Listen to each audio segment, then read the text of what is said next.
Welcome to the channel, guys. Hope you are ready for this week's Grand Prix. We've got lots to look forward to. Of course, round number 4 of the season here in Azerbaijan at the Baku Street Circuit.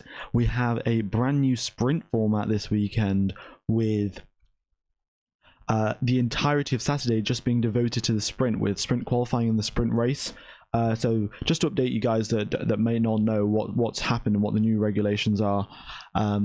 So we have, on a Friday, we have FP1, which happened earlier today. And then we have qualifying for the actual race on Sunday, which is, the qualifying that is going to take place in now 12 minutes and 30 seconds. And then on Saturday, tomorrow, we have the sprint qualifying in the morning. And then after the sprint qualifying, we have got the sprint race, and the final positions of the sprint race no longer determine the starting grid. It's just the sprint race is purely its own thing, does not impact the actual race whatsoever. And the same can be said for sprint qualifying as well. So we have 2 qualifying sessions, 2 race sessions, and 1 practice session this weekend. New interesting format. We'll see how it goes, really. I haven't got too many opinions of it just as of yet, but the thing is that the teams do get a lot less data compared to what they usually do. Usually they have 3 practice sessions, of course, and that is why, well, they can do short run data, medium run, all the different tires, all the different like fuel loads and all of that. But with only 1 practice sessions, they barely get any time whatsoever to practice, especially practice, tune the setup, anything like that. They're all very time limited, and if you do say have an issue in the first practice sessions, like Pierre Gasly or Kevin Magnussen, then it really hinders your performance for the rest of the weekend. And we'll see how they perform, really. But we saw Ocon and Gasly's car, Gasly's car caught on fire because his hydraulic fluid leaked out, and then of course it leaked out into the engine. The engine was very hot, and then it ended up catching fire. So Pierre Gasly had a whole bunch of fire extinguisher fluid all over his car, basically, and it's not great, to be honest. They are still working on the repairs. They've only got now 10 minutes before the session starts, and they are furiously working away at the engine cover. By the looks of it, they aren't ready as of yet, but they've got mechanics all the way crowded around the back of the car. We'll wait and see what they can do. How's your channel doing with the last race where all the other channels were being taken down? My channel seemed to be doing fine, so no worries about that. Maybe I have a thick British accent, I don't really know. I guess, if I live in England, I wouldn't really realise, because everyone else around me also speaks like that.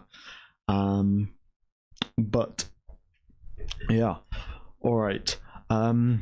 There's been lots of news. We obviously had not had an F1 race for the past 3 weeks, so lots of stuff off track and on track has been, lots of news off track has been happening, and we can cover that a little bit. Of course, we'll make our way through the grid, and we'll discuss all of the drivers and what they've been up to. But I guess now's the time as any. Now's the best time as any to. We'll start away from the bottom, work our way up to the top. We've got now 10 minutes before the session starts. I'll take you through a lap of Baku as well, just before we get going for Q1.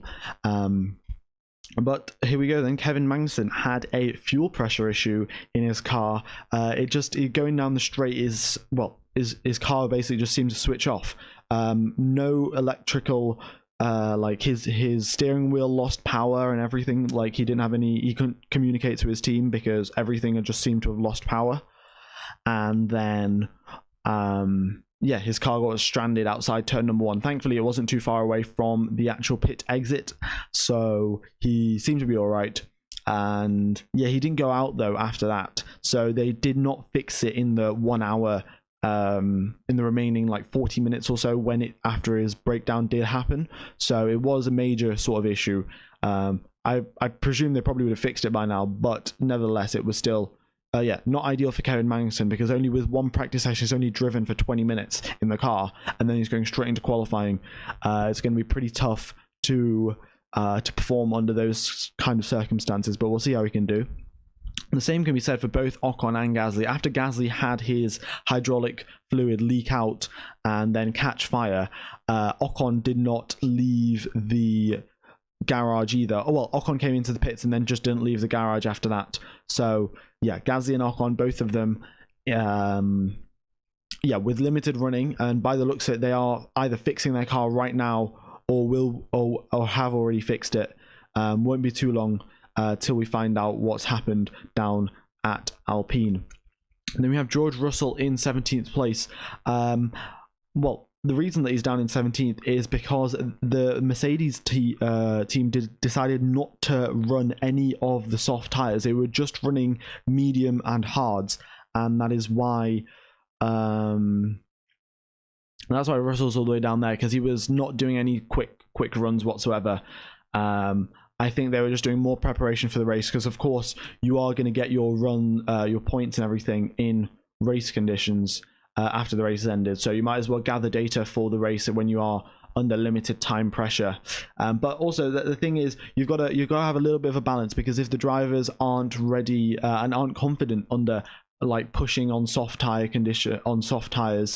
then you know, that's not going to be ideal for them going into qualifying. But as of now, the Mercs have a lot more long run data compared to the rest of the teams. All right, we've got 100 people watching. Thank you everyone for tuning in. If you are enjoying the stream, be sure to hit the like button and subscribe. Yeah. All right.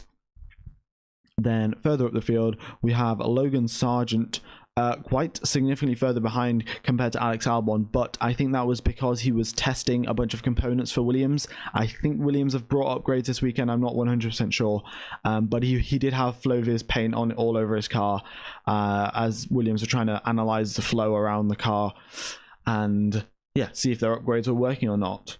Hulkenberg in 15th place hasn't been doing that great.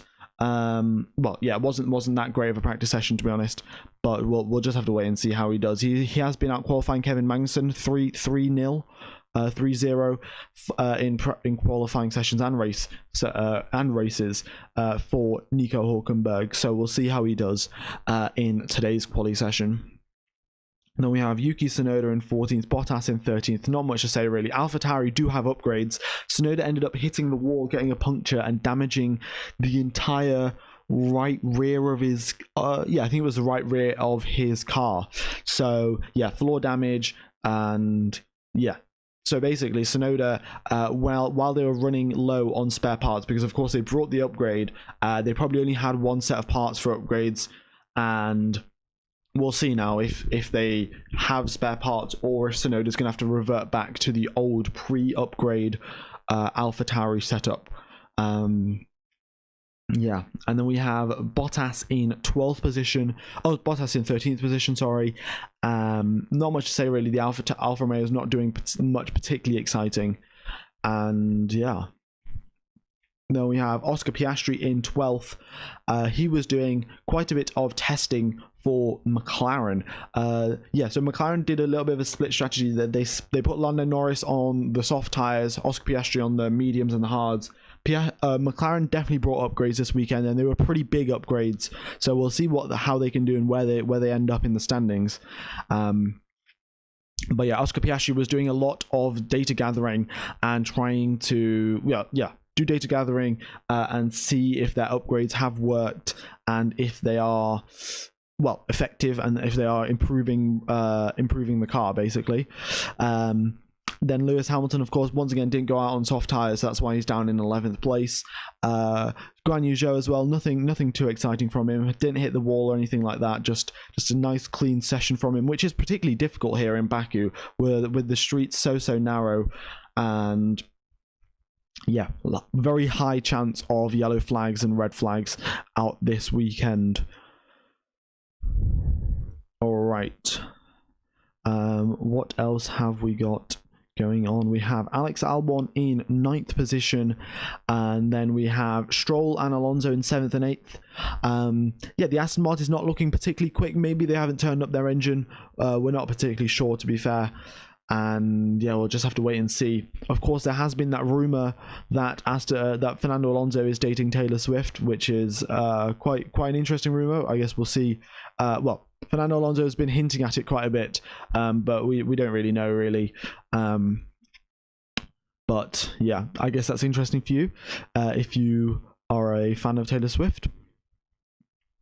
What else? And then we have Nick de Vries up in 6th place. AlphaTauri, in fact, both cars in the last 2 years have got into Q3 at Baku. So we'll see if they get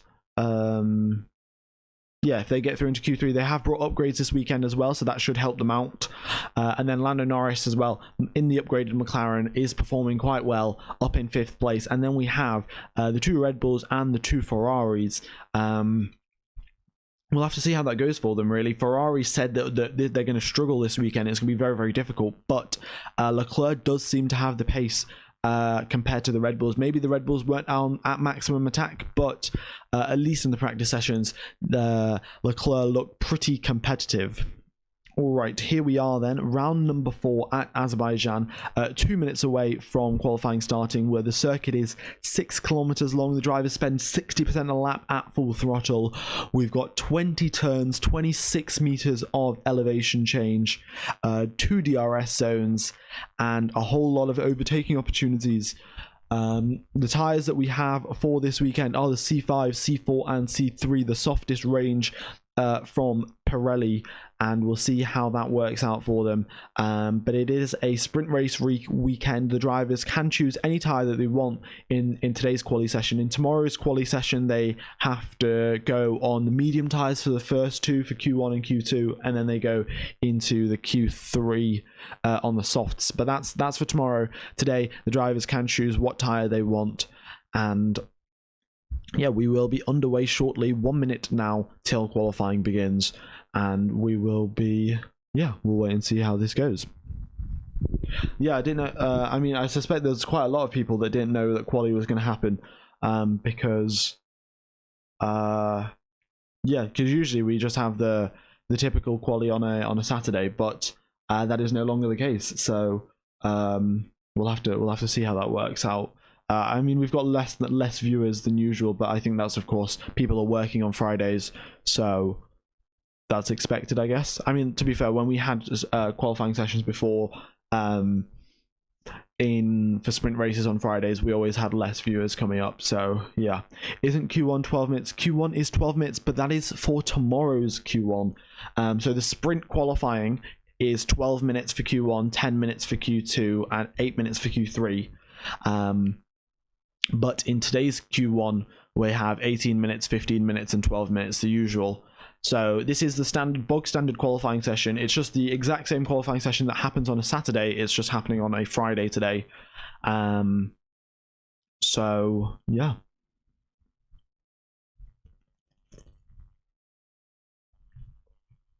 I think we have 6 sprint races this year. Yeah, and so there are 2 qualifying. There is a qualifying for the actual race, which is on Sunday, and that qualifying is today. And then there is a qualifying for the sprint race, which is happening tomorrow, and the sprint race is also tomorrow. So yeah, those are the 2 qualifyings, but the drivers now are out on track. We've got all of the drivers coming out pretty quickly, and one thing to consider around this circuit, it is 6 kilometers long, which is a pretty lengthy circuit in Formula 1 by Formula 1 standards. Well, not particularly lengthy, but it's around about the average. But the thing about it is that there are a lot of blind corners, so the drivers can't see maybe a car that's stopped on the track, because of course all the corners where you have walls, the part afterwards is always going to be blind. So that means looking behind you for traffic is extremely difficult. Avoiding traffic also is very difficult. We could get a couple of close calls, and the engineers are very much going to have to be on their toes regarding well, who's who's going to be traffic for your driver, and if your driver is going to be traffic to someone else. Because it is qualifying now, and the drivers and the FIA are entitled to give out penalties for, well, yeah, give out grid penalties for anyone that does get in the way of another driver in an unsafe manner, or yeah, anything like that. So yeah, teams will have to be careful. So the entire grid has come out, and then we had a little bit of a gap, and Leclerc came out, and a little bit of a gap, and Verstappen came out. So everyone apart from Nick de Vries is out on the circuit. Nick de Vries does seem to have some sort of issue, I'm guessing, because otherwise he would have come out on the track. Maybe they're trying to conserve tyres, we're not particularly sure, because yeah, of course we've got extra qualifying sessions and extra races, so the amount of tyres that the teams have available to them are still the same. So they are, like, comparatively, they have less tyres than usual, because they're doing more running. So yeah, maybe they're trying to conserve tires. That is another topic to consider. With only 12 sets of tires, and they have 2 qualifying sessions, 2 races, they're going to have to manage these tires correctly, not get any flat spots. Yuki Tsunoda, oh, we've already got a yellow flag, guys. Already got a yellow flag. How has this happened? All right, let me just put this up on the screen. Oh, never mind. It's been put back to a green flag now. But yeah, it's gonna be. We're definitely gonna get quite a few yellow flags in this session. Hello, C Paul. Nice to see that you are back. Yeah, the sprint race ending positions don't affect the race starting positions. The sprint race, the reason for the sprint race is just to add, yeah, more entertainment and action, basically, because the people that do buy the full weekend passes for the circuit, those cost like a whole bunch of money to, like, even for just watching the race on Sunday, that it costs so much money. So if you have a sprint race as well, that kind of doubles the supply of Formula One, like, of tickets, basically, and it makes it a little bit cheaper, and of course more people can watch it, more action. It's always great to see. But now the times come ticking through. We have Magnussen ahead of Hulkenberg, and ahead of Magnussen we have Lewis Hamilton with a 1:43.6. Esteban Ocon crosses a line, goes 4 tenths, half a second behind him. Then we have loads more people. Okay, so Albon crosses the line, goes ahead of Hamilton. Russell crosses the line, goes 2 tenths behind of Hamilton. So this is a very good lap there from Alex Albon. I think maybe the top teams, they aren't pushing it too hard here. I don't know if you can really call Mercedes, well, I guess Mercedes are a top team, but yeah, Williams definitely going very quick. And of course, I think this is going to be one of Williams' strongest weekends, because as traditionally has been, the Williams is a very hasn't got much drag on the Williams. You haven't got much drag on the Williams car, so it ends up, well, being an absolute rocket ship in a straight line. And when you have a 2.3 kilometer long straight, yeah, having a rocket ship in a straight line definitely does help. So Williams looking pretty strong, and we've got now the McLarens up at the top of the field. Norris going half a second clear of everyone else. We have a yellow flag on the circuit.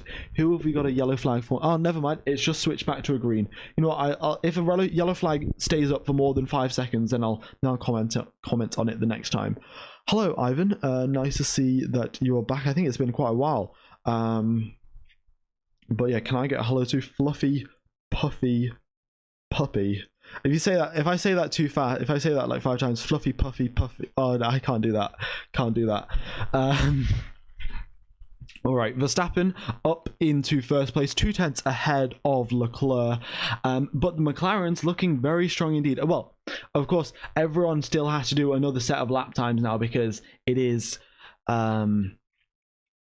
track evolution's pretty key here. We've only had 1 hour of running, so the more and more the drivers drive around the circuit, the faster and faster it's going to get. And we have everyone yeah, just going to go around, and well, I presume they're going to go into the pits, do some refueling, and then come out again. But yeah, the times very much do tumble as track evolution is happening.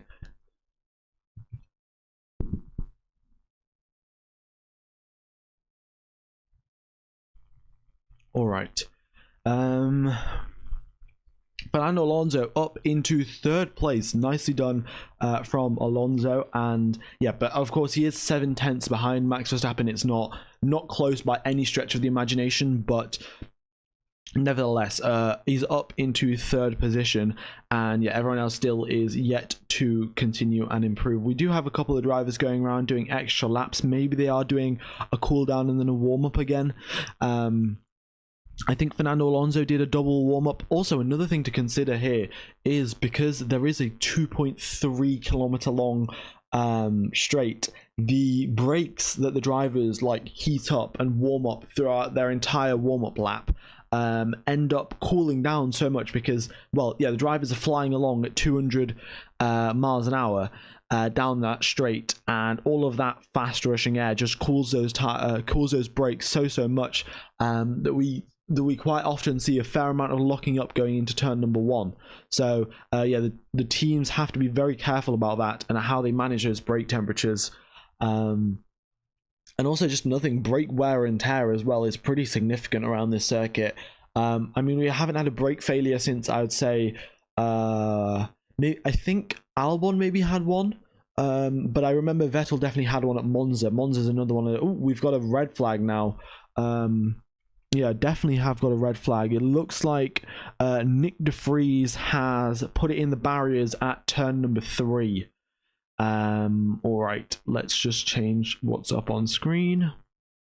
We have a red flag. Nick de Vries has put his car into the barriers. Yeah, not ideal whatsoever. All right, let's see. Guan Yu Zhou spun his car around, but yeah, Nick de Vries is the one that was in the barriers, I think.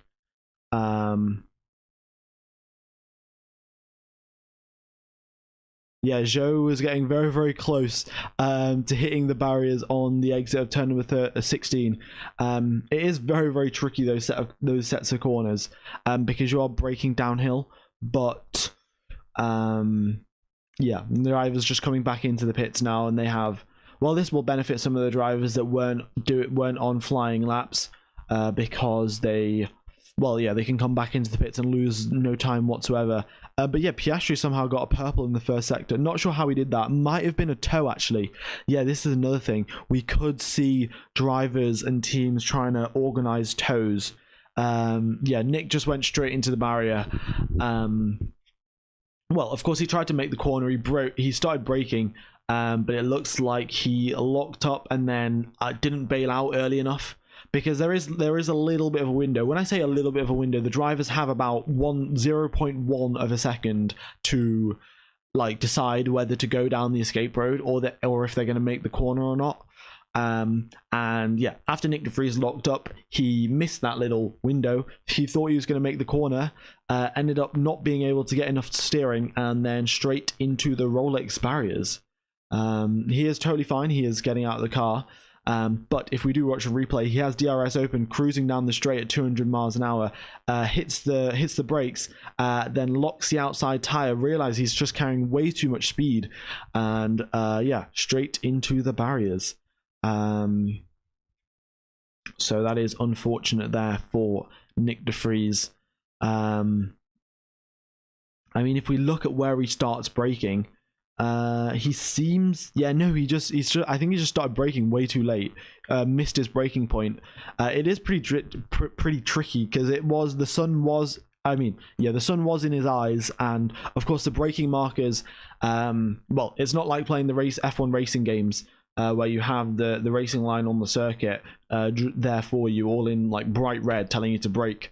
Yeah, I think on the side of the track there are 100 meters, 50 meters marks, and then he just hit the brakes at the 50 meter mark instead of the 100 meters. And yeah, he just locked up and straight into the barriers. So that's not ideal, but they do have a lorry out already. Nick de Vries out the car will be picked up onto the lorry in a matter of minutes, and we will be green flag running very shortly. Yeah, all right. let's see what else is going on. Well, yeah, I mean, Piastri got a purple first sector, just going marginally faster than Max Verstappen. Of course, track evolution has got a part to play in that, but nevertheless, the McLaren's looking extremely strong. Lando Norris said in an interview that this upgrade was basically where they were meant to be by the start of the year, but I think they hadn't got the upgrade done in time or whatever it was. So McLaren are now 4 races into the season and have got the package that they needed right at the start of the season. So yeah, pretty severe delay there. It's been about 2 months since the start of the season. So yeah, McLaren, I mean, of course, organizing and developing an F1 car is extremely difficult, and of course making sure those upgrades actually work as well, that's pretty important, because you can spend so much money and time and go after like trying to get a faster and faster car, but if it ends up just backfiring and making you slower or just not improving your time whatsoever, then yeah, it's an extreme waste of time. But by the looks of it, McLaren has spent a very long amount of time on this upgrade package, and it has worked out for them. The early signs that we are getting from Lando Norris and Oscar Piastri is that their car is pretty quick. So that is great. That is great to see. Just another team in the midfield adding to the competition that we have here in Formula One is brilliant, and maybe we'll see McLaren nipping at the heels of a podium. Maybe they'll need a very messy race like we had last time out in Australia with 8 DNFs and 3 red flags. But yeah, you wouldn't count Lando Norris out. Lando Norris definitely has a significant, well, lots of experience, lots of pace. So he definitely, if anyone can get a podium, he definitely can. All right. So, who crashed? Nick de Vries has crashed into the barriers at turn number 3. He is totally fine. The car is being recovered as we speak, and we will be going racing in a matter of minutes now. Yeah, reaction of what really happened. I mean, Nick de Vries locked up, just hit the brakes way too late. There's not really much else to say about that. Just a simple driver error. But yeah. When is it resuming? We don't have an actual estimate from the FIA just as yet. Usually they don't really give one for this kind of like red flag, because it's only going to be a minute or two. So yeah, not too long now. All right, let's see, what else have we got to talk about? Well, of course, we have had these little rumors that Charles Leclerc has been in talks with Mercedes to try and, well, I don't know, he's been talking to Mercedes. That's the rumors. We'll see if anything comes of that, because of course Leclerc does have a very, I think his contract is to 2026. I'm not, or maybe it's to 2024. I'm not 100% sure exactly when his contract is till, but yeah, with the way that Ferrari is performing and the way that Leclerc is kind of getting screwed over, there have been rumors that he's talking. Now we have no idea really of what's actually happening, but yeah, it might be that Leclerc's time at Ferrari is just bittersweet really, and he just needs to move on. Ooh, it's taken them a while to recover the car, in fact, because the car has kind of just lodged itself into the barriers. So if I'm to try and describe it, basically the front wing has acted like a bit of a needle, and has just lodged itself in between 2 parts of the barrier. And yeah, the marshals are pushing extremely hard to try and, well, yeah, pull the car outside of the barriers. So it's taking longer than expected. So that's what's happened there. Ferrari then gets who if Leclerc leaves? I don't know, actually. Who would they get? If you look at their teams in Haas, well, of course, yeah, they have some development drivers maybe in F2, but I don't think promoting them all the way up into the Ferrari team like directly is a great idea. So if you look now up and down the field, you could potentially, I'm not particularly sure. Maybe they could get. I'm not. I mean, they're driving Alfa for Alfa Romeo. You've got Zhou driving, so you could potentially get Zhou. He's been like doing consistent performances for Alfa Romeo, but it's not been the kind of extraordinary performances that you need for driving for Ferrari. Yeah, Perez is a former Ferrari driver academy, but I don't think Perez would leave Red Bull, if we're being honest here. You could get Ricciardo. Yeah, Ricciardo is actually a good bet.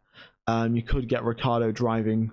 I mean, he is a test driver for Red Bull, but also like being a test driver really isn't. He would take any seat in Formula One any day over being a test driver for Red Bull. Yeah, it's a bit of a tough choice really, because they do have people in the Ferrari driver academy, but none of them are experienced enough to go and drive for Ferrari.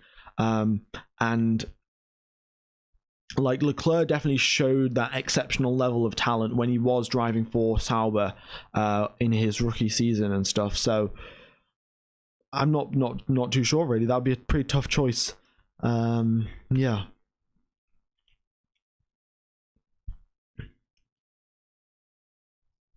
Why is Sainz last? I think Sainz was on a flying lap when yeah, Sainz was on a flying lap when the red flag came out, so that's why he's last. He's not, nothing happened there in terms of him being slow or anything. He has just been caught out at the wrong time. Yeah. Also, Charles Leclerc released a song. It's not got any words to it, I'm pretty sure. It's just piano, but it is quite nice. It's called Oz 23, so AUS, like the Australian Grand Prix 23. I presume that's what it's about.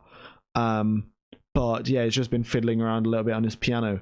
So if you are interested, then it is on Spotify and iTunes and whatever you listen to, I presume. So go ahead and have a listen. Also, just got a quick replay here. Yuki Tsunoda just kissing the barrier on the exit of turn number 15. It is very, very close. Yeah, I mean, we see this sometimes. Sometimes it's just marginally faster to clip the barrier on the exit of a corner. That's what Yuki Tsunoda did. Exited turn number 15, got a brilliant exit, mind you, but did end up clipping the barrier. So there we are. Why not Mick? I mean, you could have Mick Schumacher driving for Ferrari, but it's just that, well, he's currently not driving in Formula One, is he? And yeah, I mean, it's actually it's an option, but I'm not sure.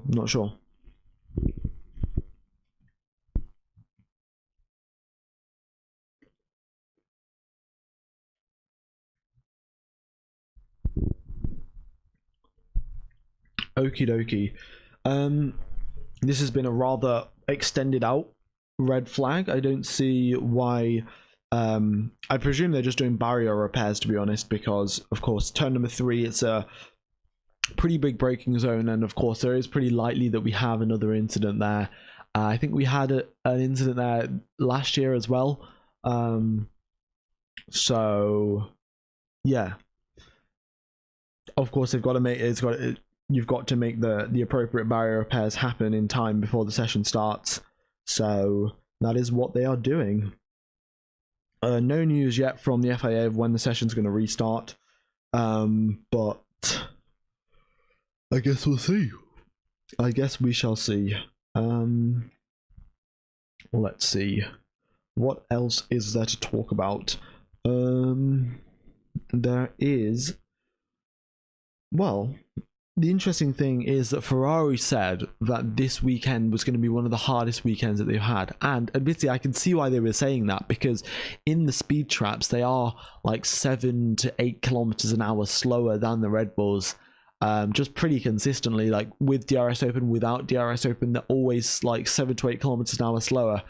And with this long straight here in Baku, that definitely doesn't help them out, but somehow they are managing to hang on and be able to get close to Verstappen. I'm not 100% sure how that is happening, but Leclerc seems to have some very good pace around here. Also, another interesting stat is that Red Bull have never got a pole position here at Baku. We've only started racing here recently. I think it was 2016 or 2015 was the first race here in Baku. But yeah, Red Bull have never got a podium, have never got a pole position here, and they have got 2 race wins, but yeah, no pole positions. And Ferrari have got pole positions but no race wins. Yeah. All right. Kind of running out of things to talk about here, to be honest. Do you think Tsunoda will go to Red Bull? Well, I do appreciate the question, Yuki Tsunoda 22. But I mean, thing is, Tsunoda's definitely got a lot of pace, and he's definitely proved himself to be worthy of a seat in Formula One. But the problem is, Red Bull just don't have an opening really. Like, Perez is doing a good job. They're not going to let go of him for no reason, and well, you don't really see Verstappen leaving anytime soon, to be honest. So Yuki definitely has the skill and the pace to drive for Red Bull, but in this certain scenario, he won't be. It won't be possible for him to do that. Yeah. All right. Oh well, thank you for all of the topics to talk about, guys. Very much do appreciate it. So the new format. Quick update for the guys who don't know. For people who don't know, basically today we have the practice session that has already happened, and then the qualifying session, which is happening right now, and then tomorrow we have a sprint qualifying session, which determines the starting grid for the sprint race, and then we have the sprint race itself, which does not determine any sort of starting grid. It's just the sprint race is a thing on its own, and then we have the race on a Sunday. So basically, the FAA are kind of like, I heard you like race weekends. How about I give you a 2-for-1 deal and we get 2 race weekends in one weekend? And yeah, that's basically what the FAA have done. So it seems pretty good. I guess we yet to see how it actually plays out. Maybe we'll just get a boring sprint race and everyone's got the same set of tires. Nobody's got any sort of pace advantage over the other driver because they're all on the same set of tires, and there's not much overtaking because the DRS zones are just DRS trains instead of overtaking zones. But maybe it could be the exact opposite and we get absolute mayhem. The drivers switch between the drivers choose between mediums and softs, and then we get all manner of chaos kicking off. We just won't know until it happens, really. But it is it is green flag now, so drivers are back out onto the circuit. Also, I don't know why they called it a sprint shootout. It's literally the exact same as normal qualifying, like absolutely the exact same. They just have the first 5 drivers, 5 slowest drivers get eliminated, and the next slowest drivers get eliminated. But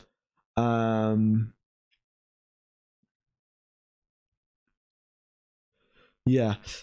All right. So all the drivers coming out now. Looks like Nick de Vries has still got an issue now. I mean, of course, he damaged his front wing, which is fine now. They fixed that, but they have some sort of issue with the engine, I think. So Nick de Vries is stuck in the garage as of now. But yeah, the rest of the drivers making their way out onto the circuit. With now 9 minutes left on the clock, they should be able to get in 2 more runs if they want, but I suspect they'll only be doing 1. Actually, no, they probably will do 2 runs, in fact, because yeah, they're all out on fresh sets of tires. So we'll have to see, really. We'll have to see. What happened for the red flag to come out? We had Nick de Vries crash into the barrier at turn number 3. And yeah, pretty self-explanatory, really.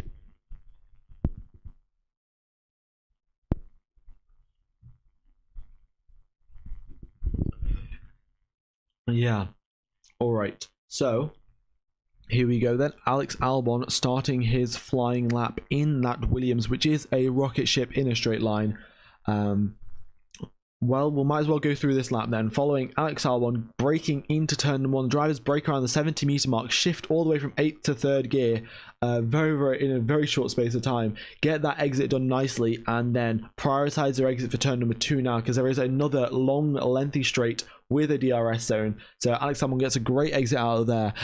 No traffic ahead of him whatsoever as of now. Hits the brakes into turn number 3. This is where Nick de Vries did crash, but Alex Albon makes it through nicely. Just another simple 90-degree corner. Of course, not so simple when you got walls all around you, but Alex Albon doing this very nicely. Then going through into turn number 5 and 6. A very little tricky sequence there of just, yeah, you've got to change direction of the car very, very quickly, and it's pretty difficult to manage. And we have another red flag, guys.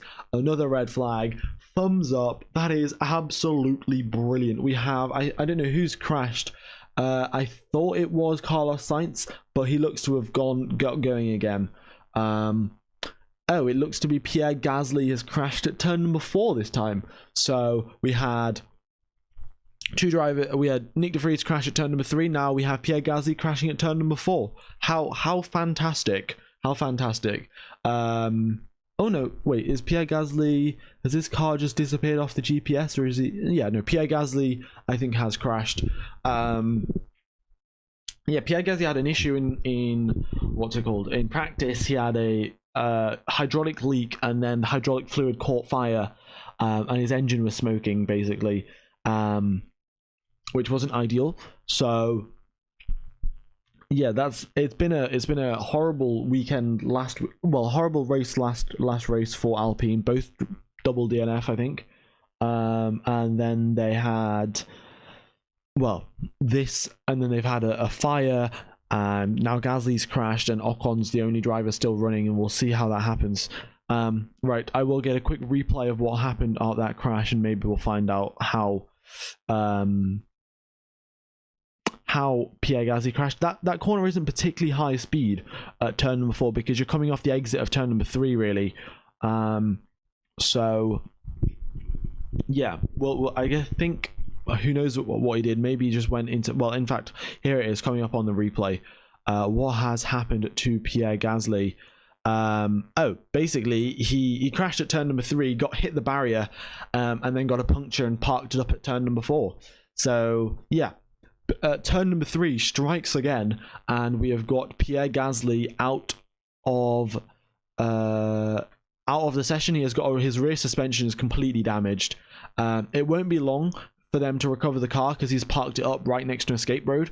But yeah, Pierre Gasly got onto the power way too early, and then got onto power way too early, hit the barrier, and damaged his rear suspension. So that's what's happened there. I mean, Yuki Tsunoda managed it absolutely perfectly. I mean, this barrier at turn number 3 has just taken another beating. It's just had Nick de Vries just poke his front wing through it, and now it's got Pierre Gasly's right rear just smack it straight across. I don't know what. Obviously, barriers don't have faces, but it's just been smacked by Pierre Gasly's right rear tire. So yeah, Yuki Tsunoda managed that. Has been the only driver to successfully hit the barrier and get away with it. But Pierre Gasly, carried too much speed. In fact, hit his front tire first, and then hit his rear tire as well. Did the same as Nick de Vries, just did it with a slightly slower speed. But yeah, definitely not slow enough. And he comes over the radio and just says, "I couldn't stop the car." I think that's what really happens there, because what you brake into turn number 1, your brakes like literally hit 1,000 degrees Celsius. They get ridiculously hot. Turn number 2 as well. Once again, they're basically overheating at turn number 2, because the braking zone at turn number 1, you're braking from 200 miles an hour all the way down to like 60 miles an hour or something. It's so that a lot of energy goes through those brakes. They get very, very hot indeed. The buyer at turn number 2, your brakes have already overheated. They cool down a little bit towards 3, but it's still not the optimal point where your brakes want to be. And yeah, Nick de Vries and Pierre Gasly, both drivers, making a mistake in the braking zone of turn number 3, and just going in way too quickly. And Ghazi has no chance of recovering from this. Both his front and right, front right and right rear are damaged. So there we are. It won't be too long till they can recover the car. But he has parked up in an escape road. But yeah, they have got to get a lorry around and pick it up. So that's what's happening there. Maybe that might be actually a good reason why. Vatsal Gore has just said that we're having a lot of accidents because of the lack of practice sessions. That is a very good point, because usually the way that teams and drivers approach the street circuits especially is to kind of build their way up into attacking at maximum pace. They kind of, right, in FP1 we're going to go 85% attack, go nowhere near the barriers, stay off the curbs and just get around these laps, and then FP2 they're like, okay, we'll push a little bit more, get a little bit closer to the barriers. FP3 they'll be doing their quali simulations, and they will be, well, going very close to maximum attack, but the drivers get a very good feel for what the car is going to do. They know when and what the limit is. But then, of course, in this situation, they've just had FP1 only 1 hour, and some of the drivers have been collecting long run data. They haven't even been out on soft tires, and then you get these sort of situations here where you have they make mistakes because they haven't practiced enough. So we'll have to see.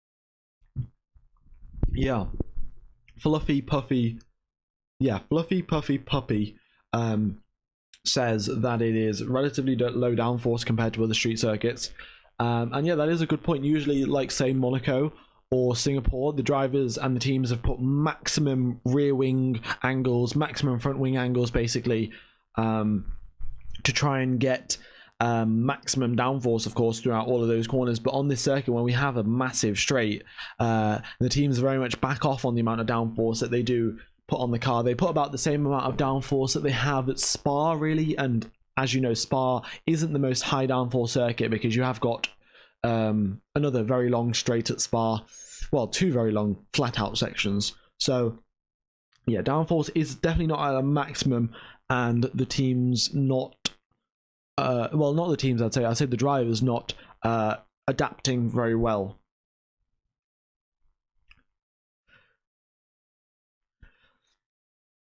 Yeah, to tackle this, Vatsal Gore, who originally suggested that it was because of the lack of practice sessions. You could do this at actual race circuits, like say if you did this at Paul Ricard, that would definitely be a great idea, because Paul Ricard has absolute miles of runoff, and it's pretty difficult to crash around that circuit. So if you do make a mistake, you're just off onto the the runoff tarmac, which is fine.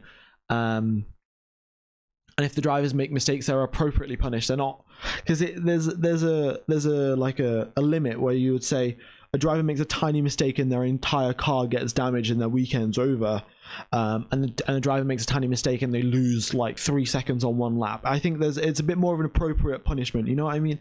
Of course, some drivers very much prefer like gravel, say on exits, gravel sometimes. Because there's always a balance, really, because some maybe getting away with just driving over some tarmac and going back onto the circuit is a bit too lenient, and then maybe crashing into the barriers and losing messing up your entire weekend is a bit too harsh. So maybe most drivers suggest this. They suggest having gravel on the circuit to make it fair. So you lose a fair amount of time. You get stuck in the gravel, you lose like 10 seconds or something. But it doesn't screw over your entire weekend. So yeah, it's interesting. But of course, there's no one perfect situation where everyone's going to be happy. You've kind of got to compromise a little bit, and yeah. Why is it not ticking? Because it is a red flag. Yeah, I forgot to change it to a red flag. But yeah.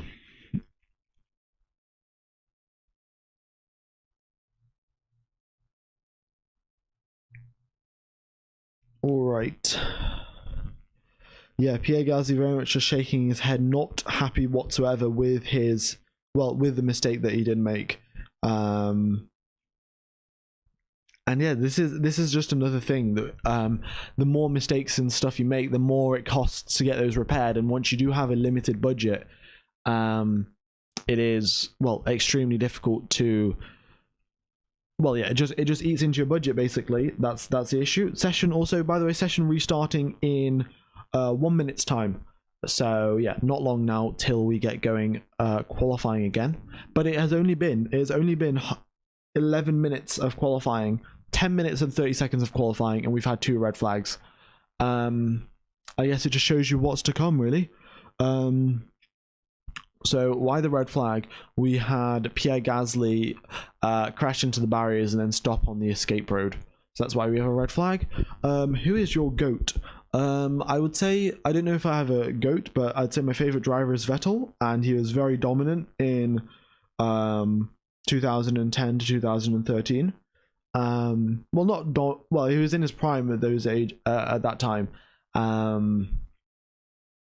So there we are. But Vettel's my favorite driver, so there we are. All right. But we do have a green flag drivers out onto the circuit again, so we will be going qualifying shortly.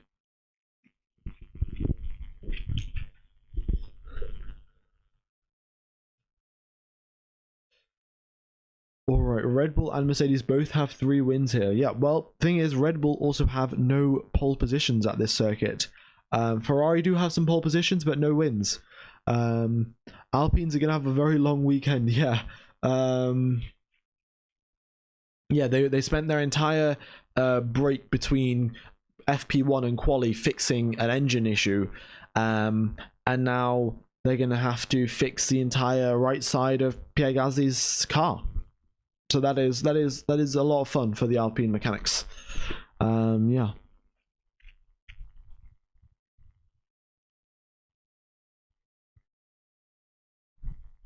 All right. What is the curfew like in F1 nowadays? I don't think they have a curfew. They don't have a curfew between sessions, I don't think. I'm not 100% sure on this, but I think their curfew is like after. They're only allowed to work up until a certain point in the night, and then they're meant to stop. But the thing is, like, they set a rule that, oh yeah, you can only work till like 6 p.m, but then you're also allowed to break the rule 3 times a year. So, yeah, a bit strange there from the FIA, but yeah, sometimes when the drivers just have to, I mean, the mechanics just have to repair the car for the show to go on. It's kind of necessary. So it's a bit tricky, really. What do you do in that situation?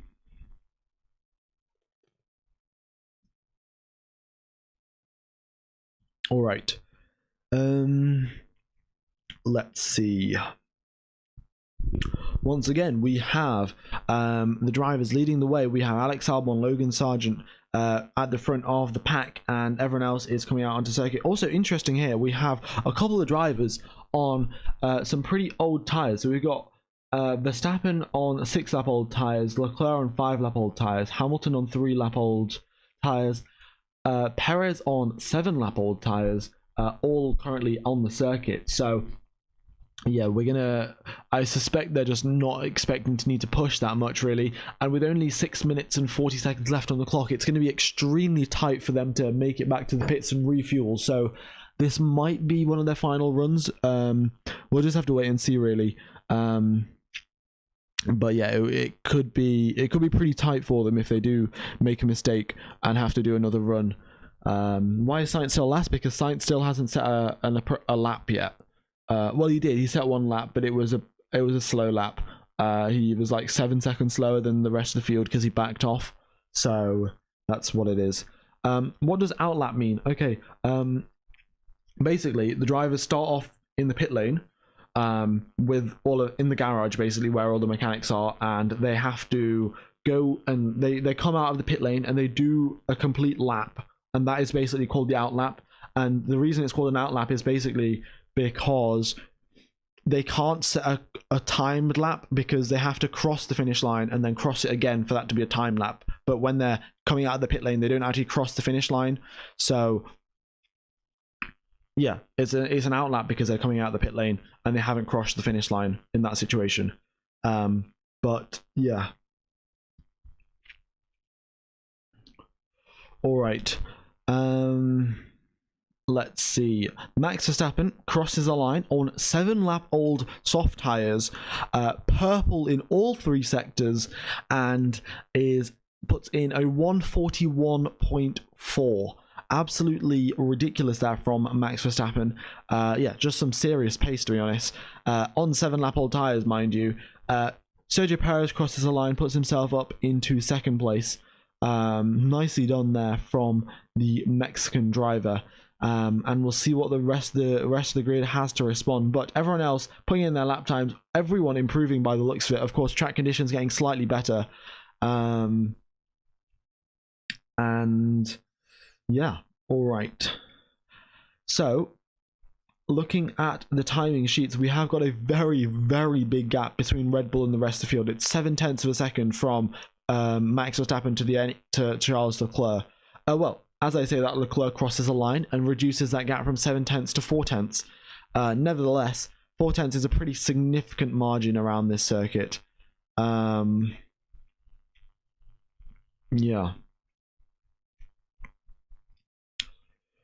All right, with only 2 minutes left on the clock now, this is basically everyone's final runs. No one's going to be able to go out and set in another lap. We have Gasly and De Vries both in the garage, not being able to recover from their incidents. We have Kevin Magnussen coming into the pits. But yeah, with 1:46 left on the clock now, anyone that isn't on a flying lap already, anyone who isn't on an out lap already will not be able to set their lap. But by the looks of it, everyone else is on an in lap. Let's see, what is Alex Albon doing? Alex Albon is, by the looks of it, going for another lap. Yeah. So everyone has gone for a cool down. Yeah, so they've done a flying lap and then a cool down, cooled their tires down, recharged their battery, and then gone for another flying lap. Yeah.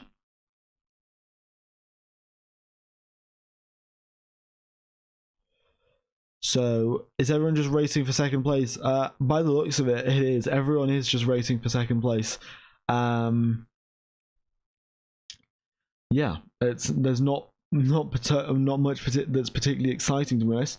Everyone is, well, looking at, as I say that, it's always, I say that and the exact opposite happens. Perez sets fastest first sector, going through sector number 1, goes 5 milliseconds faster than Max Verstappen.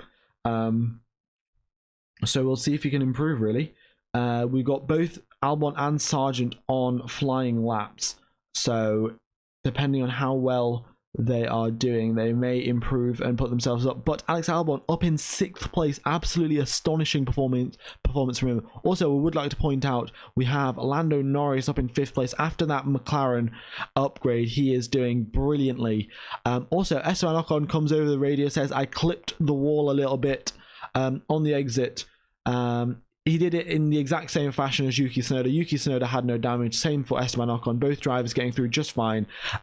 Once again, Sergio Perez, 2nd purple sector from him, goes 0.2 faster than Max Verstappen in the 2nd sector. And here he comes now across the start-finish line, opens that DRS all the way up into 200 miles per hour, comes across the start-finish line, and does he beat Max Verstappen?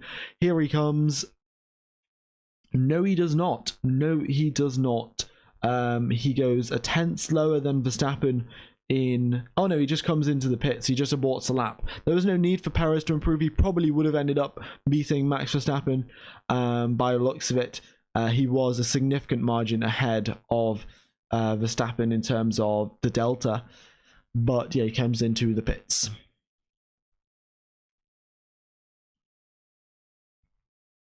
All right. So that is Q1 over, folks. That it only took 45 minutes for Q1. Only 45 minutes. I'd say that's an impressive record. All right, we'll be making our way into Q2 very, very shortly. But yeah, the drivers that have been eliminated are Nico Hulkenberg. Oh no, I'm sorry. Driver still crossing the line. Oscar Piastri crossed the line up into 11th. We have Alonso crossing the line up into 2nd place. Brilliant lap there from Fernando Alonso. Charles Leclerc, purple first sector, green second sector. He now comes across the line and puts himself up into 1st place, 1/10 ahead of Max Verstappen. Nicely done from Charles Leclerc. He is on 9-lap old soft tyres as well, which is definitely good signs, but admittedly, the track conditions did improve significantly compared to when Max Verstappen set his lap time. So that is everyone. Everyone has now crossed the line, and we have got our 5 drivers that have been eliminated are Guan Yu Zhou, Nico Hulkenberg, Kevin Magnussen, Pierre Gasly, and Nick De Vries. Of course, we have Gasly and De Vries being eliminated because of their respective issues that they had at turn number 3. K-Mag, Hulkenberg, just lack of pace really, and the same can be said for Guan Yu Zhou. But another thing to point out, Nico Hulkenberg beating Kevin Magnussen 4-0 in qualifying sessions. Hulkenberg half a second faster than Magnussen in today's quali in Q1 session. And it's the 4th race in a row that Hulkenberg has beat Magnussen in qualifying. So, Hulkenberg coming back into Formula 1 after a few years on the sidelines, coming back and proving that he still has the pace. K-Mag was made to box. His car was at risk. I take that back. The thing is, K-Mag still hasn't been performing that well compared to Nico Hulkenberg, but K-Mag, I guess, his car was, I don't know what his car was at risk for, but either way, I presume it's probably something important. If they've aborted his flying lap, it probably would have been.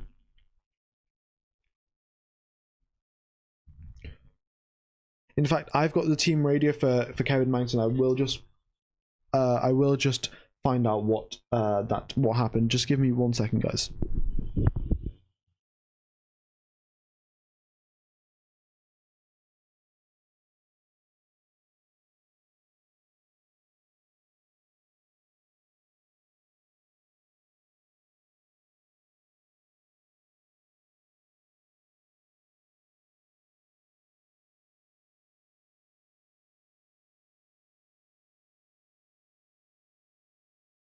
Yeah, I think he had some sort of I don't know, they just told him over the radio that he was at risk of something and then told him to slow down. So that's what happened there.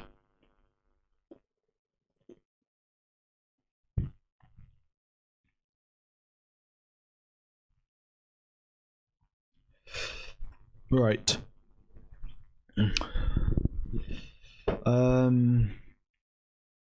Let's see. Also, one Seb in chat, you've typed Hamilton choked 2021 championship about 10 times now. So if you could stop doing that, that would be brilliant. Yeah. When is Q2? Q2 is starting in, I think, 4 minutes now. Yeah, not long. But yeah, we've kind of exhausted our list of stuff to talk about because we did have those two red flags. Yeah. Well, let's see what else is there. I mean, look at this. McLaren's upgrade is definitely working very, very well. We've got Norris up in 7th place, and to be honest, if their upgrade hadn't arrived, I suspect they would have been in Q1, been eliminated in Q1. Sorry, and yeah, definitely a very significant upgrade package. They've propelled themselves up at least 5 places minimum on the standings in quali. So yeah, good job there from the McLaren guys. Yeah. Who has upgrades coming in? Well, I'm not sure about upgrades in the next race. I think Mercedes have got a couple of upgrades, but for this race we have got the AlphaTauri and the McLaren. Both of them have got pretty significant upgrades. So there we are. Yeah, AlphaTauri as well. They're not doing like well, of course, De Vries had his incident, and Tsunoda had an incident in FP1. He clipped the barrier a bit too hard this time, and then he got a puncture on his right rear, and his right rear basically ripped up the entire floor because he got a puncture, and then the actual rubber part of the tire was just spinning around in circles, just hitting everything close to it, and yeah, that broke parts of the car. So that's what happened there.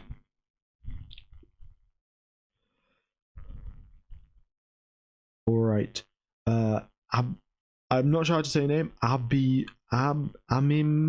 Yes, I'm not sure. But you did say that Sargent's first Q2, which is a good point. Logan Sargent makes his way into Q3 very nicely. And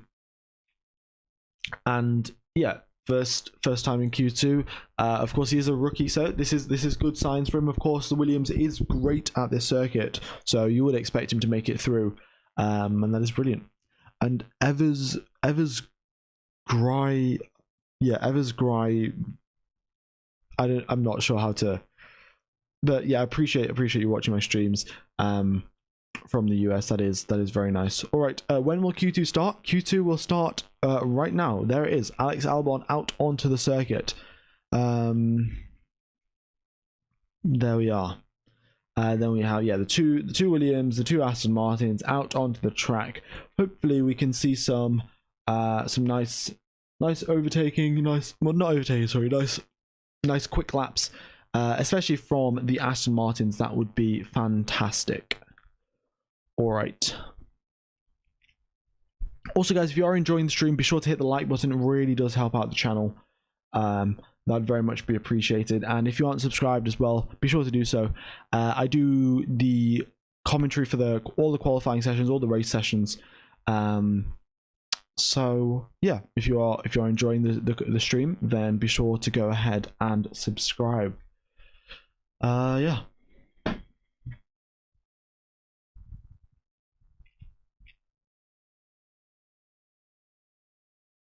Okie dokie. Right, we have got the Mercs out on very old tires. They've got 7-lap old soft tires. Hamilton out on 5-lap old tires. See, this is the other thing, because now usually the drivers had one qualifying session and one race, effectively. Like they had qualifying and then they had a race. But in this sprint weekend format, they have 2 qualifying sessions, and that's like two full Q1s, Q2s, Q3s. And they also have two races as well. So the amount of tires that they have are significantly limited compared to what they usually have, because usually in practice you can pick whatever tires you want, you just return them back to Pirelli at the end of the practice session, and you're fine. But in these sessions, the drivers really have to squeeze every last little bit of performance they can get out of each tire, because yeah, they've got a limited amount of tires and a lot of opportunities where they need to use fresh tires. So yeah.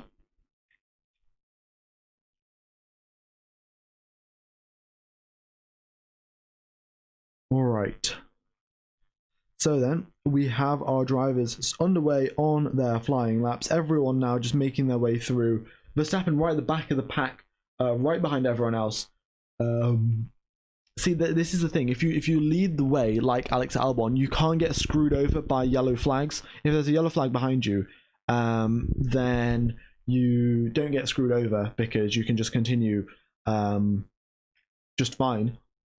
But if you're at the back of the pack like Max Verstappen, then any yellow flag, any red flag ahead of you means your lap's basically over. So, but then when you're at the back of the field, you have better track conditions because the track's been slightly rubbered in. So it's all a little bit of a trade-off, all a compromise, and we'll see how that goes for them, really. But Alex Albon making his way through. Fernando Alonso purple in the first sector. I don't think that is representative exactly, because of course he hasn't. Well, obviously Verstappen hasn't yet set his first sector. And we'll see what he does shortly. But yeah, Perez says his first sector goes 0.2 faster than Alonso. But Alonso is still pretty quick for that Aston Martin.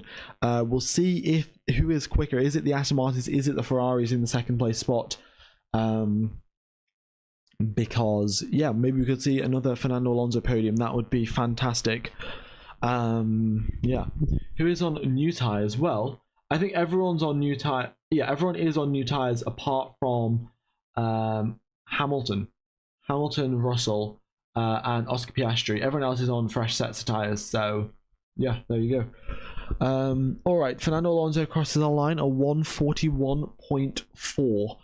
Russell across the line goes 0.6 slower than Alonso. Admittedly, Russell's tires are 7 laps older, and we are using the C5 compound, so that is significantly more. Those wear out significantly quicker, but nevertheless, pretty significant gap there between the between the Mercedes and the Aston Martin. All right, we have Sergio Perez crossing the line now, crossing the line up into first position, and it is a 141.1, 2.5 tenths quicker than Fernando Alonso, 1/4 of a second gap there. And Max Verstappen, by the looks of it, hasn't been setting any purple sectors. He's just been cruising along, at a fine old pace, and I think he's going to cross the line and end up behind Sergio Perez. Of course, Sergio Perez has got 5 of his last race wins at street circuits. So he's unofficially known as the king of street circuits. And there he goes, crosses the line, and Verstappen is behind him. Admittedly, only 0.5 tenth behind him, but nevertheless, Sergio Perez ahead of Max Verstappen. And Verstappen gained 1 full tenth in the final sector. And the final sector is basically just one corner, and the rest is just entirely straights. So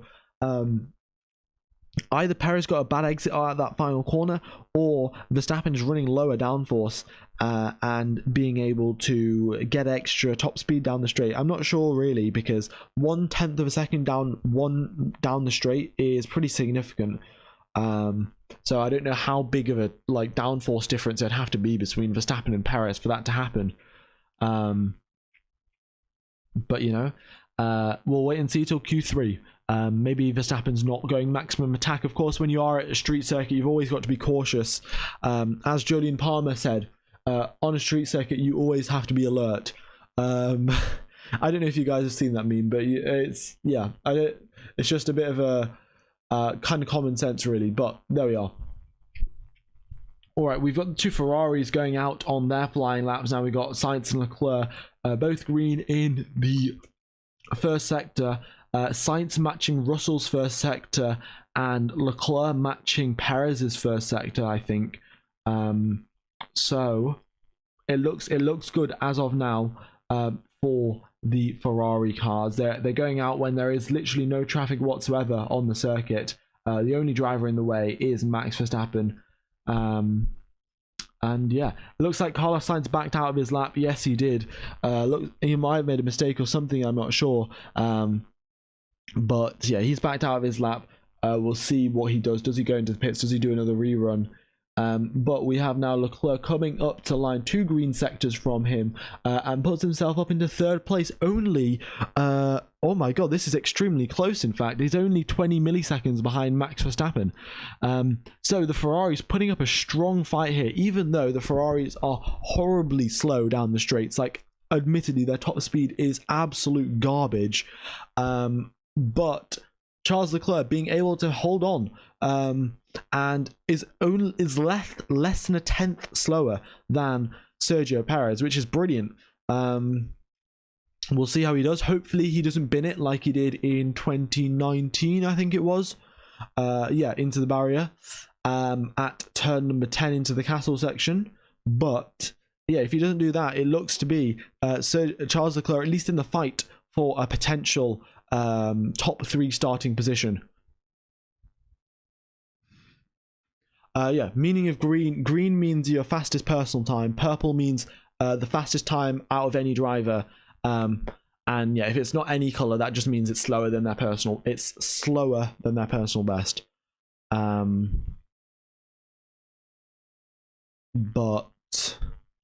yeah, that's what it is.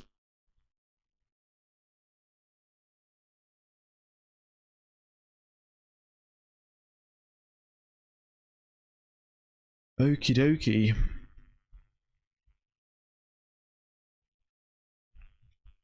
All right. What else is going on the circuit? Well, we've got all of the drivers out on the circuit, to be honest. Everyone is just... everyone's coming out to try and set their flying laps, and we'll see how they do, really. Yeah.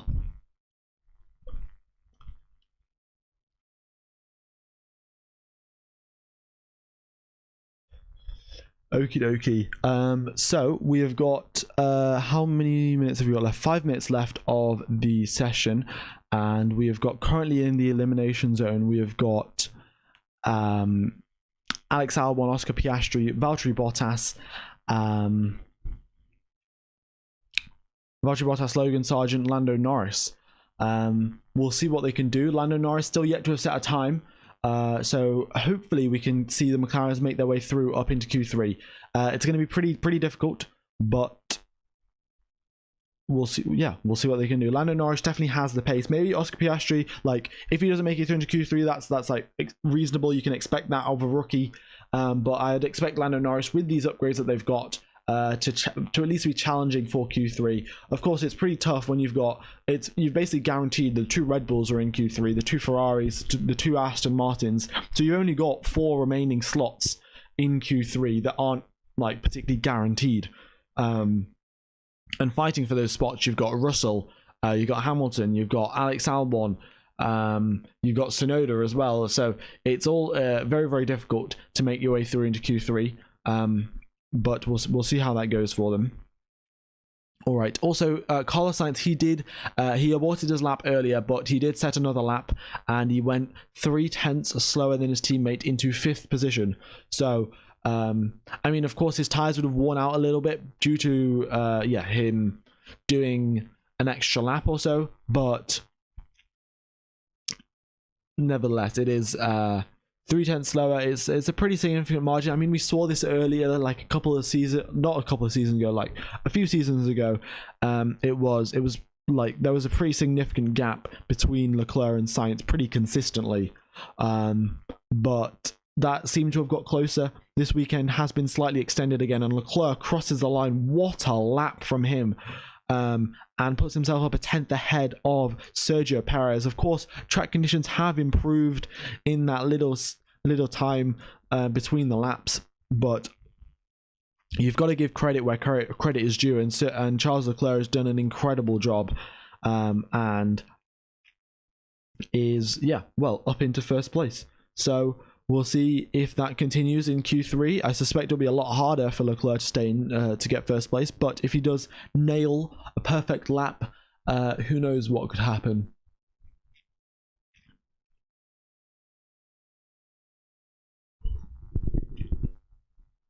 All right.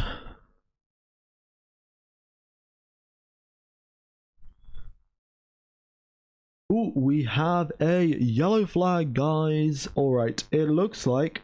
No, don't tell me Carlos Sainz has crashed at turn 3. No, Carlos Sainz didn't crash at turn 3. He just spun the car around and went into the escape road. So Carlos Sainz learnt from the mistakes of Pierre Gasly and Nick de Vries, bailed out earlier, went down the escape road, and only caused a yellow flag instead of a red flag. Nicely done there from Carlos Sainz. Just broke too late, went down the escape road, did a quick 360 in his car. Well, not a 360, actually, a 180. And then just drove out the other way. So that's what happened there. All right. So here we go then. The drivers starting their final flying laps. We've got Alex Albon leading the way.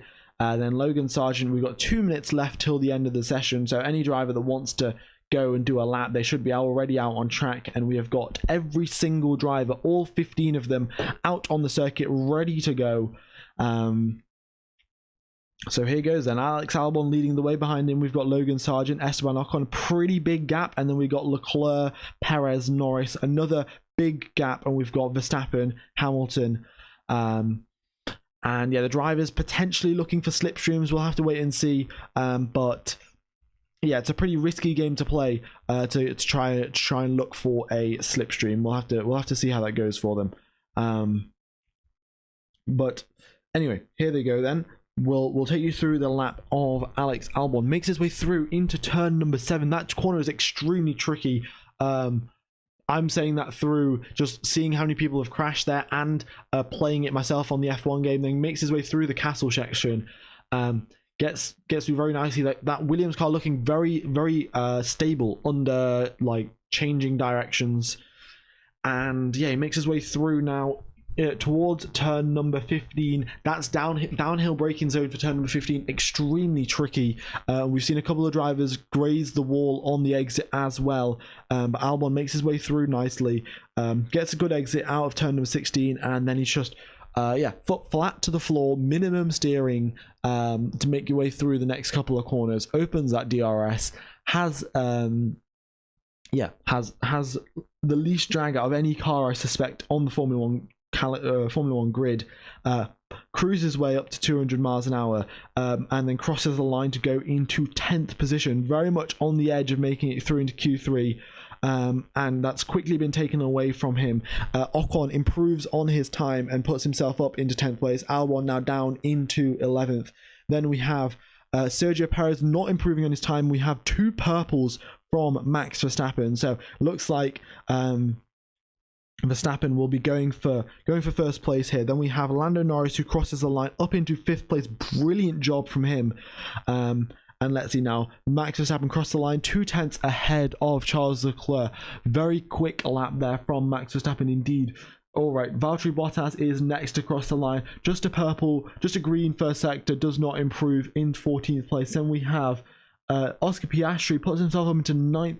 Hamilton in 10th. Russell on the elimination zone. Here he comes, crosses the line, does not improve. Russell eliminated out of Q2 by the looks of it. Fernando Alonso improves, puts himself up into 5th. Norris down to 6th, but it doesn't matter. They're both through. And the last driver left across the line is Lance Stroll, currently in 8th place. And he's not even on a fast lap. He just aborts a lap into the pits. And we have George Russell eliminated out of Q2. And then we have Ocon, Albon, Bottas, and Sargent out of the other drivers that are eliminated. So a bit of a surprise that George Russell got eliminated, but of course when you only have a couple of spots competing for those final few top 10 places, it becomes extremely difficult. And the gap between Hamilton and Russell was so close, 4 milliseconds between the two drivers. I mean, it's ridiculous how how equally matched these two drivers are. Hamilton and Russell, it was so close. Hamilton just edges him out though. And we got Oscar Piastri into Q3, I suspect for his first Q3 appearance. And yeah, Lando Norris's first, I think it's both McLaren's first Q3 appearance of the season. So their upgrade package working absolute wonders for McLaren. Previously they were down in 17th and 15th place. Now here they are up in 6th and 9th, which is significant improvement there from McLaren. And all the McLaren fans will very much be happy about that. All right. So we will have Q3 starting in, I think it's like 4 minutes now, 4 or 5 minutes till Q3 begins. So there we go. All right, we've got 39 people to hit our subscriber goal. If you haven't subscribed, that would very much be appreciated. Definitely does help out the channel. That would be brilliant. But yeah, we are going through into Q3 in a couple of minutes now. Alex Albon unfortunately doesn't make it through. I would have hoped for him to make it through. The Williams was looking particularly strong this weekend, but alas, it was not to be. And yeah, unfortunate there.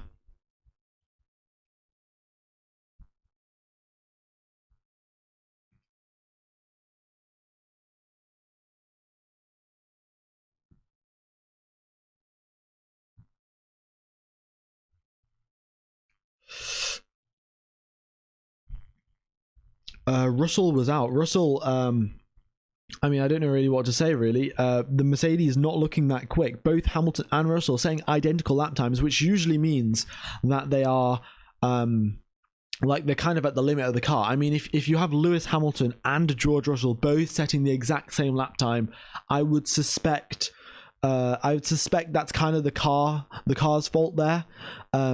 Say if Hamilton was like 5/10 quicker than Russell, then yeah, you could say that was Russell's fault.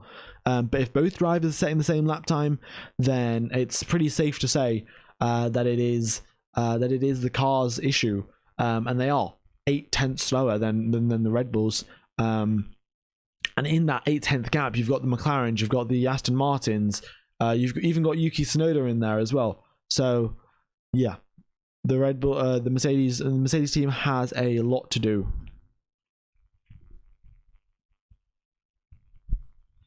Yeah, even McLaren. I mean, McLaren literally they had one upgrade package and that was it.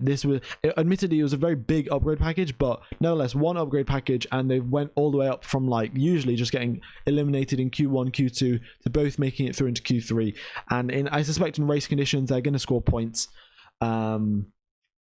Yeah, Oscar Piastri obviously scoring his first points in Formula One in the Australian Grand Prix at his home race, so that was great. And I think McLaren are now up into 5th in the constructors. I'm not 100% sure about that, but yeah, McLaren doing a good job. Yeah. All right, Q3 will be starting in a couple of minutes now. And yeah, just looking at the constructors standings, yeah, McLaren are in 5th place. They do have 12 points. This is kind of ridiculous, really. Red Bull have 123 points. McLaren have 12. It is literally a tenfold advantage, a tenfold gap, like multiple of 10 between the Red Bulls and the McLarens, and they're only 5 places apart. If it was a tenfold gap between like 1st and like 10th place, or 1st and 8th place, maybe it would be a bit more reasonable. But yeah, we're kind of just seeing massive gap between the teams here. Also, would just like to point out, Aston Martin are 2nd in the Constructors' Championship. They're marginally ahead of Mercedes, and Ferrari are in 4th place after a string of bad luck and just horrible, choices. But yeah, I mean, that's typical Ferrari things, really. But yeah, are we not seeing any upgrades for the W14 McLaren? Mercedes haven't brought any upgrades yet. Not any major ones as of yet. It has been like 2 months since the season has started. So I don't know like what the expected timeline is on how long it takes to get an upgrade done. But it will probably, yeah.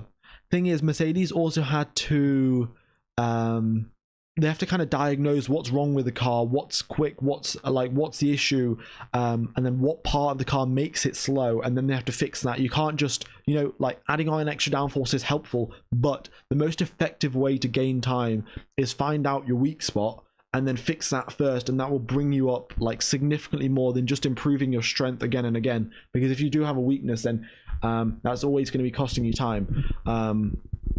So I think Mercedes probably spent a bit of time evaluating what part of the car was the worst, what part needed the most upgrading and the most attention, and then went on their way deciding into what to upgrade. Yeah, all right. Who do I support? Well, I supported Vettel before he retired, but I'm kind of just supporting, I guess, Fernando Alonso, just like on the Aston Martin hype train, really.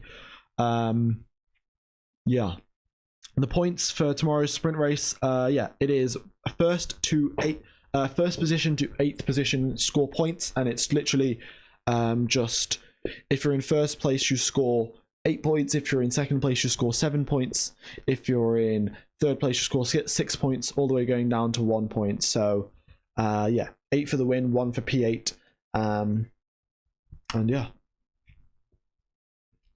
Did they become slower with the package, or the other teams got faster? By the looks of it, the other teams got faster. So, yeah, there we go. All right. So now it is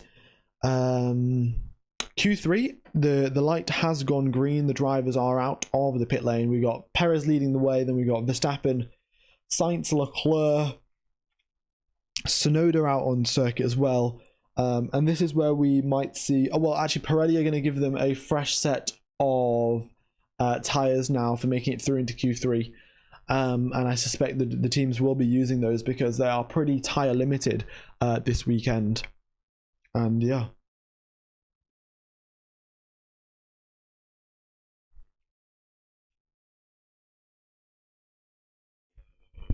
All right.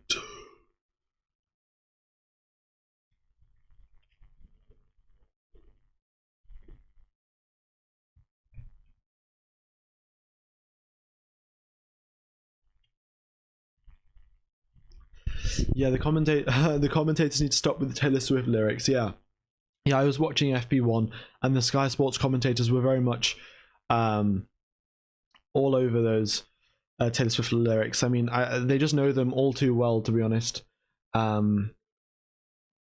So yeah. I mean, if you got that reference, then there you go. Anyway, we have Sergio Perez leading the way, and then we have Max Verstappen behind him, all with only 10 drivers now on the field. We have a very big, lots of space for everyone to not get affected by dirty air, and also lightly no traffic as well. It's surprising, actually. We haven't had any sort of traffic issues whatsoever on the circuit. No drivers like suddenly getting held up or anything like that. So that's brilliant. Yeah, you saw the TikTok video of Alonso winking. Yeah. I don't know what to say, really. It was kind of ironic because he was playing the Taylor Swift song Karma, and of course we all know the iconic Fernando Alonso line 2017 Monza against Jolyon Palmer. So, you know, like, am I a Swiftie? I mean, I've listened to Taylor Swift songs. I listened to quite a few, so I don't know. I wouldn't consider myself a Swiftie though. Yeah. All right. So everyone just on their outlap, kind of just weaving around, getting those tire temperature, maintaining that gap. But now they are out on their flying laps. We've got a purple from Charles Leclerc. Verstappen, Perez, and Sainz, neither of them improve in the first sector. In the second sector, though, Verstappen is purple through the second sector, and yeah. I think it's a PR move. It all stems from a Dutch paper saying they were spotted on the day. Well, I thought they were spotted somewhere in Spain.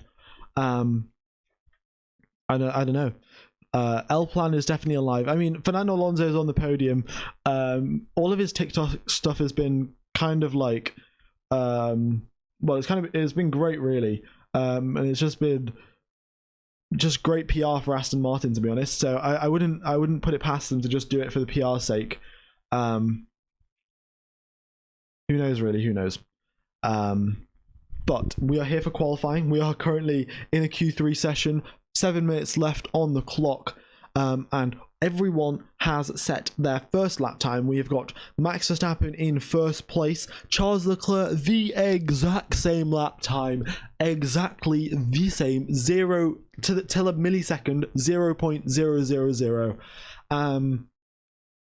Yeah, wow, that is crazy. How they have done that, I do not know. So it was Leclerc, I think, was slightly faster in the first sector, and then in the other sectors Verstappen was faster, but they managed out to get the exact same lap time. Of course, Verstappen set the lap time slightly earlier, so he does get the benefit of being in first place and Leclerc being in second, but I suspect they'll do another run in Q3, and that will be their final run. But yeah, I mean, that happened. It was ridiculous. Azure Light Studios mentioned, yeah, we had Schumacher, Hakkinen, and Barrichello all set the exact same lap time. I mean, if 3 people set the same lap time, I would suspect like the timing system's broken or something. But yeah, whereas Piastri is just out on track now. He didn't set a lap time before because I suspect what happened was McLaren weren't expecting him to get through into Q3, and hence they didn't have enough tires for him. They didn't have enough soft tires, so they were just waiting around, and then they're going to do another lap afterwards.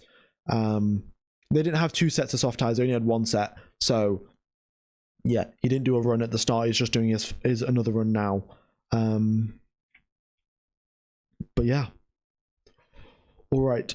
Also guys, if you are enjoying the stream, be sure to hit the like button and subscribe. We are like 19 subscribers away from the subscriber goal. But yeah, your likes are very much appreciated. And if you are enjoying the stream, then be sure to tune in for tomorrow's one as well. If you set the lap time, who decided gets a better position? It is the driver that set that lap time first. So Verstappen crossed the line first, and then Leclerc crossed the line after him. So Verstappen gets the first position place, and Leclerc gets the second position place. Yeah.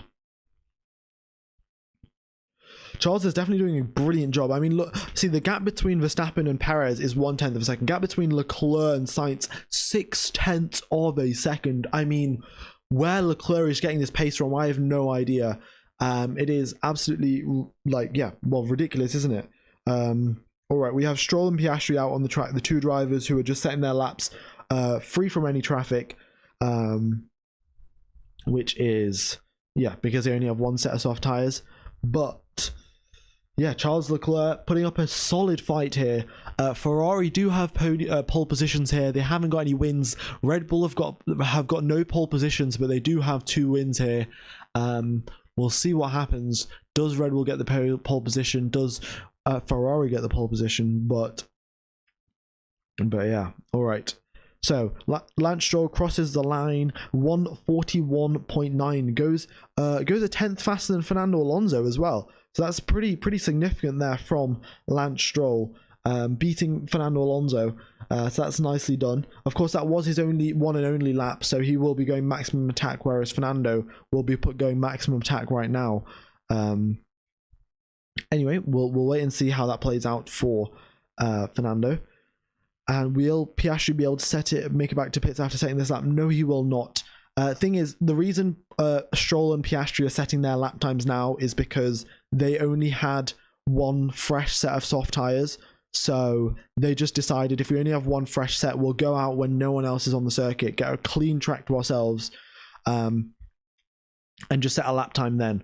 So that is why Oscar Piastri is, he crosses the line, stays in 10th position, marginally slower than Fernando Alonso, but yeah, no significant pace there from Piastri. He is nearly half a second behind Lando Norris. I mean, that is to be expected. He's a rookie, and Lando Norris has got significant amounts of experience in Formula 1. But yeah, Piastri in 10th, and we'll see what the rest of the field can do now. Everyone else out onto the circuit. The only driver, all the drivers out onto the circuit now. We've got Alonso and we got Piastri and Stroll that will be coming into the pits shortly. But I mean, in fact, if Leclerc, look at this, Leclerc is on the tail of Lance Stroll. So, actually, as I say that, Leclerc has just backed off and let Stroll go ahead. But say Leclerc could get a little bit of a toe off Lance Stroll. Actually, looking at it now, he's a bit too far away to get a toe. But if Leclerc just stayed right on the back of Stroll, he could have got a bit of a toe, and that would have helped him out. But here we are on the final runs of Q3 on this circuit for today at least. Well, we're gonna have Q3 tomorrow as well for the sprint race, but for sprint qualifying in the sprint race. But for now, the final runs, we have Charles Leclerc starting his flying lap at the front of the pack. We have Carlos Sainz behind him, then Sergio Perez, then Max Verstappen. Behind him, we have Lewis Hamilton, Alonso, and then we have Piastri on his in lap, and Tsunoda and Norris right at the back of the pack, trying to get the best, most optimal track conditions possible to set their flying laps. We've got 2 minutes till lights, till the checkered flag, and here we go then. All right. Charles Leclerc through the first sector goes purple, 35.224. Nicely done. He's going all the way up to the, I mean, the track usage from Charles Leclerc is absolutely impeccable, all the way up to the barriers, all over the white lines and curbs. He is managing that Ferrari absolutely brilliantly and extracting every bit of performance he can. Even though he is doing that, Sergio Perez is faster through the first sector, so is Verstappen, slightly slower, but Perez is faster through the first sector, so it is a three-way fight for pole position by the looks of it. The two Red Bulls versus Charles Leclerc. Who will come out on top? Through the middle sector they go. Charles Leclerc through the middle sector. What is his time? He goes purple, 40.1. Let's see now what the drivers behind him can do. Carlos Sainz crosses the middle sector line, does not improve. Sergio Perez, he also does not improve. He in fact 4/10 slower than Charles Leclerc through the middle sector. And what does Max Verstappen have to say? The exact same thing. He's 2/10 slower than Leclerc through the middle sector.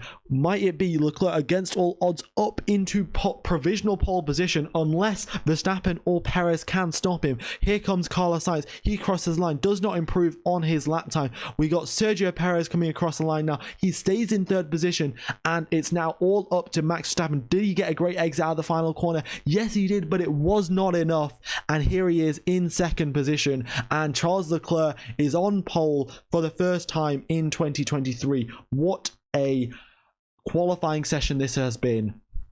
We have got Hamilton in 5th place, Alonso in 6th, Norris in 7th, Stroll in 8th, Piastri in 9th, and Yuki Tsunoda is the final driver to now come across the line. Here he does, going down the straight. Session is finally over, and Tsunoda is up into 7th. So that has been qualifying, guys. And Leclerc has pulled this one out of the bag 2/10 faster than the Red Bulls, when he said in an interview that this was going to be one of the hardest weekends on the entire calendar. Indeed, this is very much a Forza Ferrari. Now we'll just have to wait and see, can he hold it together in the race? It's going to be extremely tough. With looking at the top speeds, I will just give you a quick look at the top speeds here, guys. Oh, I've just clicked past it.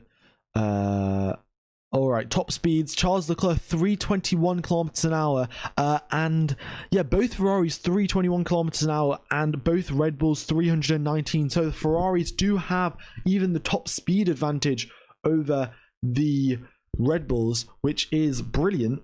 But the thing is, the Ferrari don't have as much downforce as the Red Bulls, so their tire wear is going to be slightly worse. It's going to be very difficult to manage. But you know, if anyone can do it, Charles Leclerc can. So we'll wait and see. Yeah, he gained 4/10 in the middle sector. I don't know what he did. He must have just went full send through the castle, like he would, like maximum commitment, either now or never. But you know, nice job there from Charles Leclerc. All right, what else is there to talk about? I mean, I guess the two McLarens making it through into Q3 was very nicely done. Of course, that upgrade package helped a lot, but Norris 4/10 ahead of his teammate, doing a brilliant job. Same thing for Fernando Alonso. He is 4/10 ahead of Lance Stroll. And Hamilton up in 5th place, while Russell is in 11th. Wow, what a turn of events this has been. Alright guys, well, I hope you have enjoyed the stream. If you have enjoyed, then be sure to subscribe, hit the like button. We are 8 subscribers away from hitting the subscriber goal, in fact. But I am streaming for the sprint qualifying tomorrow, and I'm also streaming for the sprint race, and I'm also streaming for the actual race. So if you want to watch any of them, then make sure you are subscribed, got the bell on and everything. But yeah, it's been a pleasure commentating to you guys. Hope you have a nice morning, afternoon, day, evening, or night, depending on where you are in the world. And I will see you tomorrow for the sprint race, sprint qualifying. Yeah, sprint qualifying and the sprint race. Yeah. All right. See you guys later. Cheers, fellas.